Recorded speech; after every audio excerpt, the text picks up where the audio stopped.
Ambitieux et connecté, Chemseddine rêve de conquérir le monde en anglais. La langue française ne va pas me servir pour mon avenir. L'anglais va m'aider à construire mon futur, surtout que je compte poursuivre mes études à l'étranger, dans des pays comme les États-Unis. Alors que la relation entre l'Algérie et la France traverse une zone de turbulence, le français est dans le collimateur des autorités. En riposte aux propos d'Emmanuel Macron sur la rente mémorielle de la guerre d'Algérie, les ministères de la Jeunesse et des Sports, de la formation professionnelle et de la justice ont supprimé l'usage du français. Nous appuyons les décisions de certains ministères d'imposer l'arabe pour rendre à notre langue nationale la place qu'elle mérite dans les institutions par rapport au français qui est une langue étrangère.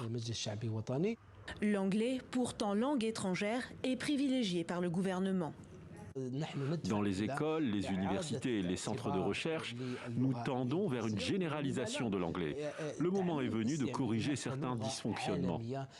Sur plusieurs façades, l'anglais a déjà remplacé le français. Mais pour cet éditorialiste, rien de nouveau sous le soleil. À chaque fois qu'il y a des clivages ou des tensions diplomatiques entre l'Algérie et la France, on ressort cette histoire de la place de la langue française qui pourtant n'a jamais dépéri, n'a jamais perdu sa place dans le pays. D'autant que pour bon nombre de jeunes, l'enseignement en français reste un passeport vers la réussite. Selon l'Institut français d'Alger, le pays compte environ 18 000 apprenants en français. En 2021, 40 000 Algériens ont candidaté pour poursuivre des études en France. Docteur en médecine dentaire, Amira Erouk souhaite se spécialiser en France. J'ai choisi la France parce que j'ai fait mon cursus en français et c'est là où les facultés proposent un master en biomatériaux qui m'intéresse vraiment pour continuer dans la recherche scientifique. En Algérie, le français est enseigné dès le primaire. À l'université, disciplines scientifiques et médicales sont aussi dispensées dans la langue de Molière. Malgré tout, le pays a refusé d'intégrer la francophonie.